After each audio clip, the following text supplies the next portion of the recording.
गुलाबजाम म्हटलं की सर्वांच्या आवडीचे हे गुलाबजाम असतात आणि कुणाला आवडत नाहीत असं होतच नाही। लहानांपासून मोठ्यांपर्यंत गुलाबजाम हे सर्वांना आवडतात आणि सध्या सणासुदीचे दिवस चालू आहेत। मग चला आपण शिल्लक राहिलेल्या दुधापासून गुलाबजाम कसे बनवायचे ते बघणार आहोत। त्यामुळे व्हिडिओ नक्की शेवटपर्यंत बघा आणि स्किप करू नका तुम्हाला जर रेसिपी शिकायचीच असेल तर। नमस्कार, मी पल्लवी तुमचं कृष्णा फॅमिली व्लॉग्स मध्ये खूप खूप स्वागत करते। रक्षाबंधन जवळ आलेली आहे आणि म्हटलं चला रक्षाबंधन करिता काहीतरी गोडधोड आपण बनवूयात। आणि माझ्याकडे राहिलेलं होतं 1-2 दिवसाचं शिल्लक दूध, तर जवळजवळ 1 लिटर दूध असेल आणि रतीकचं दूध म्हटलं की त्यामध्ये थोडंसं पाण्याचं प्रमाण असतं, तर मग 1 लिटरचा पाव किलो खवा नियमानं पडतो बिना पाण्याच्या दुधाचा। पण हा थोडंसं पाणी होतं म्हणून पाव किलो नाही पण 3 ते 4 छटाक खवा तयार झाला असेल। आता एवढ्याच खव्यापासून गुलाबजाम किती तयार होतात हे प्रश्न तुम्हाला पडला असेल, तर काही नाही हो, एका टायमाचा जेवणावेळेला पुरतील, छोटी फॅमिली असेल इतपत गुलाबजाम तयार होतात। एक छोटा बाउल माझा गुलाबजाम तयार झाले होते।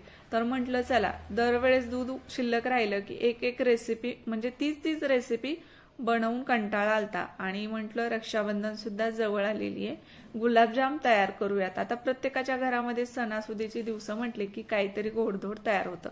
तुम्ही सुद्धा असे गुलाबजाम ट्राय करा, दूध शिल्लक राहिलं किंवा तुमच्याकडे खवा आणलेला असेल तर काय करायचं, जेवढा खवा आहे तितपत गव्हाचं पीठ घ्यायचंय। तुम्ही जर हेल्थ कॉन्शियस असाल तर गव्हाचं पीठ वापरा आणि नसाल तर मग तुम्ही इथे मैद्याचा सुद्धा वापर करू शकता। आता बोटाच्या चिमटीत बसल इतपत मी मीठ घातले, तुम्ही नाही टाकलं तरीही चालतं, पण मीठ जर गोड पदार्थात असेल तर त्याची चव ही दुप्पट वाढते। आणि हा आहे बेकिंग सोडा। आता इथे जर मैदा आणि गव्हाचं पीठ हे समप्रमाणात वापरलं तर तुम्हाला बेकिंग सोडा वापरावाच लागतो। त्यानं काय होतात, गुलाबजाम हे थोडे खुसखुशीत होतात आणि फुलून येतात। आता हे दोन्ही मिश्रण एकजीव करायचंय आणि तुम्हाला जास्त खव्याचे गुलाबजाम आवडत असेल तर काय करायचं, खव्यामध्ये मैदा किंवा गव्हाचं पीठ जेवढं बसेल तितपतच घालायचंय, त्यापेक्षा जास्त घालायचं नाही। त्यापेक्षा जर जास्त घातलं तर मग एवढे चवीला छान लागत नाहीत। पण हे मिल्क पावडर आणि जे रेडीमेडचे पॅकेट असतात त्याच्यापेक्षा खव्याचे गुलाबजाम हे कधीही खायला छानच लागतात, हे बऱ्याच जणांनी अनुभवलं असेल। आणि आता थोडासा मी पाण्याचा हात घेतलाय कारण आज दूध पूर्णपणे मी संपवलं होतं, म्हणजे दूध आळून घेतलं, मला लक्षात राहिलं नाही दूध शिल्लक ठेवायचं म्हणून मग मी पाणी वापरले। तुम्ही या ठिकाणी पीठ लागलंच तर पीठ मळण्यासाठी थोडंसं दूध वापरलं तरीही चालतं, जास्त लागत नाही। त्यानंतर 1 फुलपात्र भरून म्हणजे 1 वाटी भरून साखर घेतलेली आहे। अर्धा किलो म्हणजे अर्धा किलो मिश्रण असेल तर तुम्ही अर्धा किलो साखर घ्या किंवा मग कमी गोड कमी पाक लागत असेल तर 400 ग्रॅम घेतलं तरीही चालतं। आणि त्यामध्ये 2 ग्लास पाणी टाकायचे। मी इथं प्रमाण कमी होतं म्हणून 1 फुलपात्र साखर घेतली, तेवढंच फुलपात्र भरून पाणी घेतलंय। तुम्हाला जर जास्त पाक हवा असेल तर 1.5 फुलपात्र पाणी टाका।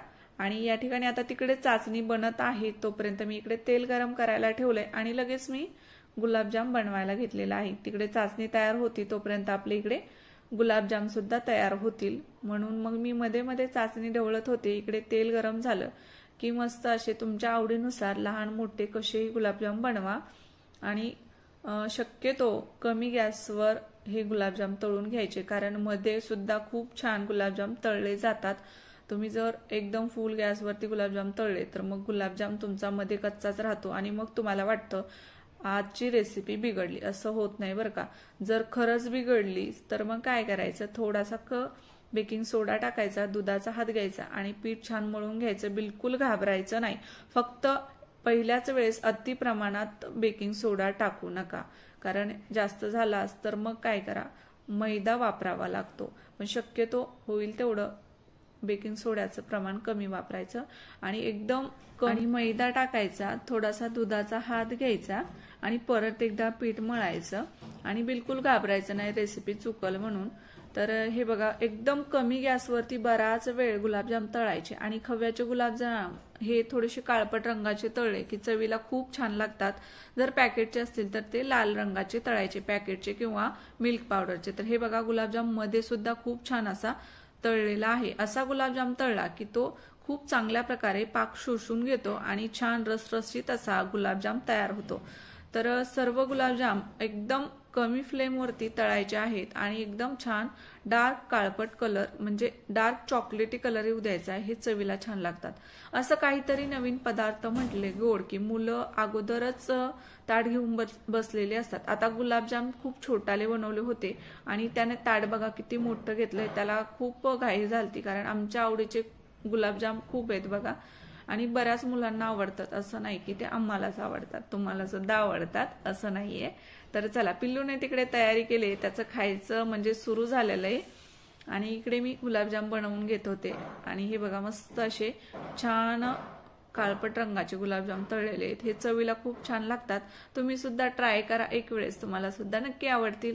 आणि इकडे आपला पाक तयार झालाय. आता पाक कसा बनवायचा बघा, असं दोन्ही बोटावरती चाचणी घ्यायची आणि खूप चिकट लागायला लागलं की पाक आपला तयार झालेला आहे. एक चाचणी वगैरे असं काही घ्यायचं नसतं. आणि इकडे आता गॅस बंद करायचा आहे आणि जेवढी तुम्ही चिकट चाचणी घ्याल तेवढे 4-5 दिवस गुलाबजाम टिकतात. आता तुम्ही इथे चिकट पाक तयार केला नाही तर मग 2च दिवसामध्ये गुलाबजाम 2 दिवसानंतर खराब व्हायला लागतात. म्हणून थोडीशी जास्त प्रमाणात चिकट चाचणी घ्या, गुलाबजाम टिकायला मदत होते. बिना फ्रीजचे 4-5 दिवस आरामात हे गुलाबजाम टिकतात. आता सर्व गुलाबजाम चाचणी म्हणजे पाकामध्ये टाकून घ्या. छान पाकामध्ये बुडतील इतपत आपल्याला हे पाक हवाय. कमी जर पडलाच तर तुम्ही वेगळा बनवून गरम गरम टाका. आणि यावरती आता चाचणी गरम आहे त्यामध्ये गुलाबजाम टाकलेले, यावरती झाकण ठेवू नका थोड्या वेळ, कारण गरम असल्यामुळे झाकण ठेवलं की ते असे दबल्यासारखे होतात. म्हणून थोडंसं थंड झाल्यानंतर झाकण ठेवा आणि 1-2 तासानंतर चेक करा. खूप चांगल्या प्रकारे असे तुमचे गुलाबजाम आहेत ते तयार झालेले असतील आणि छान असा पाक सुद्धा शोषून घेतात जर रेसिपी जर व्यवस्थित झालेलीच असेल तर. आणि या पद्धतीने जर तुम्ही गुलाबजाम बनवले तर तुमचे गुलाबजाम बिलकुल बिघडणार नाहीत आणि गव्हाच्या पिठापासून बनवलेले आहेत म्हणून खूप हेल्दी आहेत. तर चला आजची ही गुलाबजाम रेसिपी तुम्हाला कशी वाटली नक्की कमेंटद्वारे कळवा. आणि व्हिडिओ आवडला असेल आजचा तर पटकन आता चॅनलला सबस्क्राईब करा आणि रक्षाबंधनसाठी या पद्धतीने गुलाबजाम रेसिपी ट्राय करा. आता या ठिकाणी आपण विकतचं काहीही आणलेलं नाही, सर्व घरामध्येच बनवलेलं आहे. खवा त्याचबरोबर मैदा सुद्धा वापरलेला नाही, त्यामुळे खूप हेल्दी आहेत. मुलांसाठी सुद्धा खूप हेल्दी आहेत. आणि अजून तुम्हाला हेल्दी बनवायचे असेल तर तुम्ही तेलामध्ये न तळता साजूक तुपामध्ये सुद्धा हे गुलाबजाम तळू शकतात. कारण गुलाबजाम तळायला जास्त तेलाचीही गरज पडत नाही आणि जास्त तुपही लागत नाही. त्यामुळे मुलांसाठी बनवत असाल तर शक्यतो साजूक तुपामध्ये बनवा. तर हे बघा मस्त असे रसरशीत आपले गुलाबजाम तयार झालेले आहेत. फोडल्यानंतर सुद्धा मस्त दिसायला दिसतायत पण चवीला सुद्धा खूप छान लागत होते. रेसिपी ट्राय करा आणि अजून सुद्धा चॅनलला सबस्क्राईब केलं नसतं तर सबस्क्राईब करा. आणि रक्षाबंधनसाठी अशा प्रकारे गुलाबजाम बनवा आणि छान रक्षाबंधन सेलिब्रेशन करा, एन्जॉय करा. आणि रक्षाबंधनच्या माझ्याकडून माझ्या परिवाराकडून सर्व भावांना बहिणींना खूप खूप साऱ्या शुभेच्छा. आणि जाता जाता एक लाईक करा आणि बेलवरती प्रेस करून ऑल करा म्हणजे तुम्हाला असेच नवीन नवीन व्हिडिओज येत राहतील. कारण आता सणासुदीचे दिवस आहेत आणि मी प्रयत्न करेल नवीन नवीन रेसिपी टाकण्याच्या. तर आता या ठिकाणी बाय बाय.